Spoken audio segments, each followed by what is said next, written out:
Hey guys, what's going on? Welcome back to Why Wait. I'm Chris. Today should be a quick video. We're going to break it down and talk about 15 RV items that we just stopped using, or we basically upgraded to better versions of them. Now, I'm not saying these 15 items are bad necessarily, or things you should stop using. It's just items that we don't use anymore, whether it was the items just didn't work out for us, maybe we didn't like them, maybe they broke. Sometimes you upgrade to a different style RV and they don't work for them, whatever the case may be. So let's just go ahead and jump into it with number one, and that is the TST tire pressure monitor system. Why did we upgrade? Well, mainly because we sold it with our last RV. The TST tire pressure monitor system worked great for us for almost 6 years. I have no qualms with it. It's been a really good product, and I would still highly recommend it to anybody.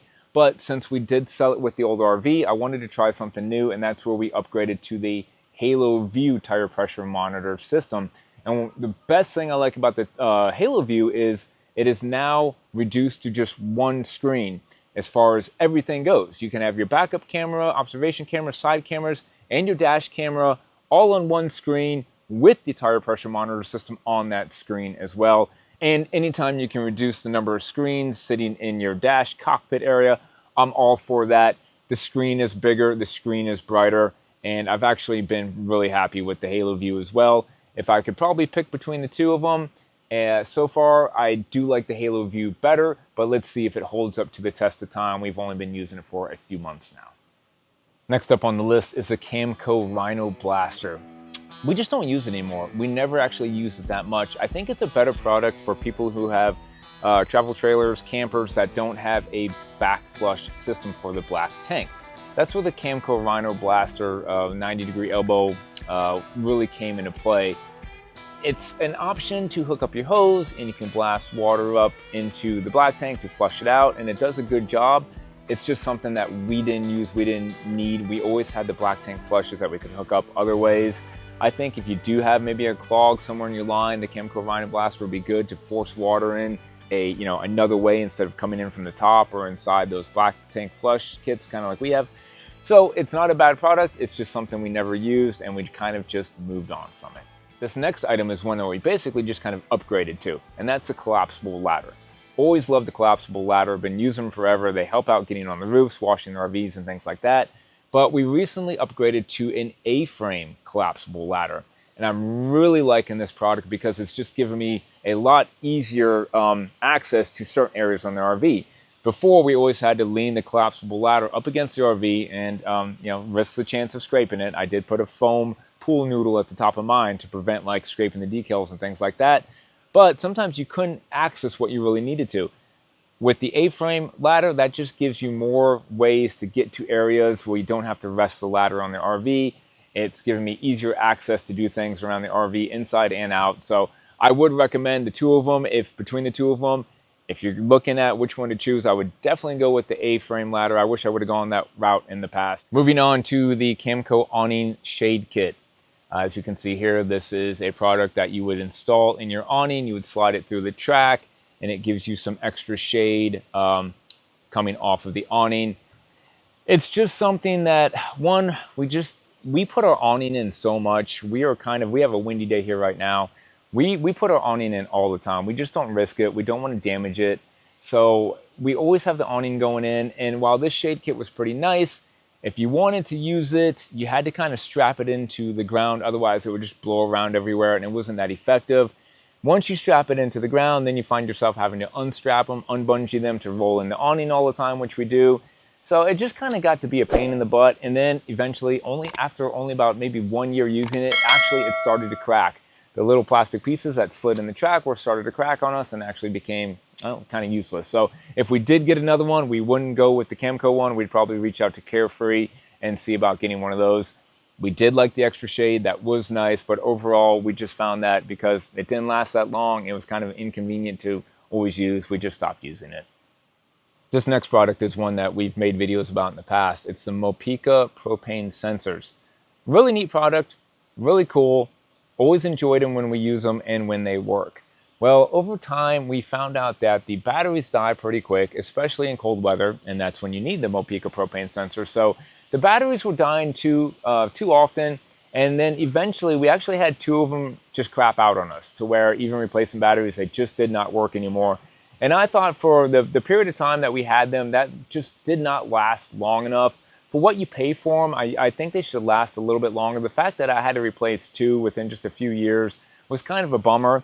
Now, when you do have them and they are working, they're great. They seem to be really accurate. It's convenient to use on your phone.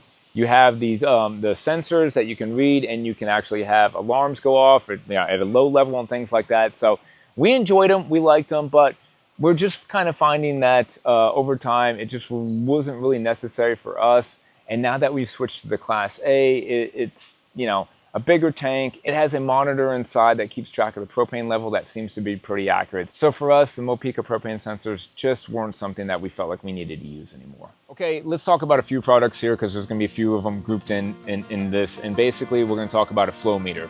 We always used to use the Amazon basic flow meters. I've always recommended them to you guys. Got to have a flow meter. They're great for, again, flushing the black tank, filling up your fresh water tank, stuff like that. But the problem was that I was going through these Amazon ones pretty quick. I had went through 3 of these over time. So yes, we upgraded to the Blue Technology flow meter. Now listen, this video isn't a commercial for Blue Tech, but let's just go ahead and break it down real quick, because a lot of these upgrades are going to be water upgrades, and it is all Blue Technology stuff, which you guys out there know I love.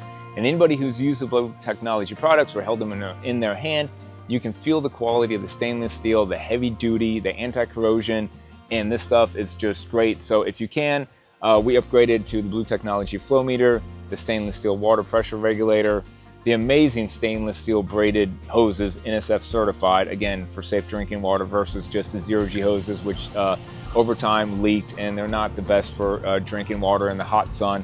The Blue Tech hoses are UV and heat resistant, as well as we upgraded to all the quick connects that come with the Blue Technology system. The stainless steel, extremely heavy duty, I would almost say leak proof quick connects, because almost like 3 years now I've never had one leak, versus my old quick connects, which we used to get off Amazon and recommend to you guys, with the brass and the rubber and things like that, which would just eventually leak and get loose. So again, if there's any water products that you would want to look at getting the highest quality for drinking water and longevity, go check out the Blue Technology stuff. And as always, we do have a link down below where you can get 7% off of any of their stuff if it's the first time you've ever purchased any of their products.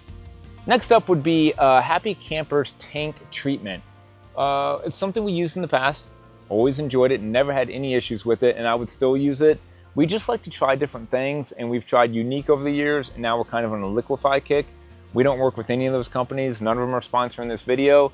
And honestly, I would recommend all of them. It's just try it out, see what works best for you. And for me, the key is always just using plenty of water. As long as you use plenty of water, I think any of these products will work. We just like to always kind of test over a few years and see where it's kind of, if we notice anything different, that way we can always recommend to you guys what we found to be the best. And over time, I feel like Happy Camper's Liquefy and the Unique products all work very well. So it may just come down to an issue of maybe what is the most affordable and the cheapest, and I probably just highly recommend maybe just going with that one, unless you've just had a bad experience with one of them. But let me know down below, because I'm always trying to take feedback on the black tank, the biggest controversy, which product to use, what's best, do you need black tank products? But I do like to know what everybody else is out there using, or if you have had any bad experience with any of these. We haven't. Like I said, we've always just used plenty of water. Everything seems to always kind of break down. We've never had clogs. And the 3, I call them kind of the 3 big ones, the Happy Camper, Liquefy, and Unique products have all been great for us. Okay, let's talk leveling blocks, stackers, and all that kind of stuff. So we used to have the red Anderson buckets, elephant feet, whatever you want to call them. Super happy with those. They were great. They cracked twice over probably 5 years of using them. Reach out to Anderson. They will send you a new one. They have an unlimited lifetime warranty. They'll just send you a new one, take pictures of it. So they were really good, but they did take up a good bit of storage. The magnets would eventually get pretty rusty. Again, they would send you new magnets, but again, inconvenience. So we have now switched over to the SNAPPADS stacker blocks. And I kind of like the SNAPPADS stacker blocks more because of the versatility of them. So there was times where we couldn't get the Anderson red blocks underneath the foot. There just wasn't enough clearance, and we couldn't use them. So with the Anderson stacker pads here, you can break it down from 1, 2, 3, 4, 5, 6, however, whatever height you need. And you can also make it so that you can drive up on these, which of course you can't do on the Anderson blocks. So anytime you can reduce the length of your leg on these RVs to reduce wobble is nice. and that's what the Anderson blocks were good for. Well, I'm finding that these stacker pads are just as good for that, and they're more versatile. We can drive on them, you can make a ramp on them, and they hold up to 50,000 pounds. So that's why we've switched over to the SNAPPAD stacker blocks versus the Anderson red buckets. As you guys know, SNAPPAD makes great products. The SNAPPAD feet are amazing, and that's why we want to thank them, as always, for sponsoring this video. Again, you can use our code YWAIT, 10% off any RV SNAPPAD product. Links down below. Let's talk about EMS surge protectors. We used to use the Progressive Industries. We don't use it anymore. What eventually happened was, well, it just stopped working. The LED screen stopped working, so you couldn't really read an output, know what was going on with it. So it basically eventually crapped out on us. So we went ahead and upgraded, or what I consider an upgrade, is to the Hughes Watchdog. Been super happy with the Hughes Watchdog. I love the fact that you can go on the app, you can see your wattage, you can see it in lifetime, get notifications. I like the fact that it lights up yellow or red outside. It just seems to be a little bit better of an EMS surge protector as far as the convenience and some of the tech that it offers you versus the Progressive Industries. Again, had no problems with it until it eventually broke. Almost 5 years using that, but if I could compare the two, at this stage, I would definitely go with the Hughes Watchdog. We've just been liking that more and what it offers. This next one is going to be kind of one product to upgrade over all of them, things we used to use. We used to use WD-40, we used to use like RV slide out to do our seals. We used to use like white lithium grease. We don't use any of those products anymore. We have since upgraded to BoShield T9. In fact, I'm even wearing the shirt today, just by pure coincidence. But BoShield T9, if you haven't seen some of our previous videos, is kind of a one product that you can replace all those other ones and more that we talked about. And not only is it a dry lube, but it's also a rust and corrosion protection. So you can spray down your frame and any metal parts to keep them from rusting. Amazing stuff. It may cost a little bit more, but I can't speak highly enough about BoShield T9. Let's talk sewer hoses real quick. We've been through a few different ones and we keep coming back to the actual Camco sewer hose with the orange ends on it that really accordions down to a small size. We've had some higher end hoses, and I can't quite remember the name of them. I'll see if I can put the item down below just as a link if you guys want to check it out. They had the green ends on them. You could not contract those things to get them smaller when you would try to like close them up for space and storing them in your tubes and stuff like that. It just, I don't know what it was. I don't know why they even made an accordion style on it, because we could not get it to cinch down. One of the biggest reasons I like these Camco ones is they were cinched down to a very small size for storage, which really helps out because sometimes we have to carry 3 to 4 hoses to reach some of these ridiculously long sewer connections. And the fact that these orange ones have withstand the test of time. The only reason we even moved away from them in the beginning was we had an ice storm where one sort of froze up inside and cracked because of our fault. So yeah, usually a lot of Camco things I'm not happy with, but the Camco sewer hose has actually been really good for us. There you have it, guys. Just some RV products that we have used in the past and we have upgraded to other ones or just flat out stopped using them because we didn't like them. Hope this video was informative for you guys. As always, I appreciate you stopping by and watching.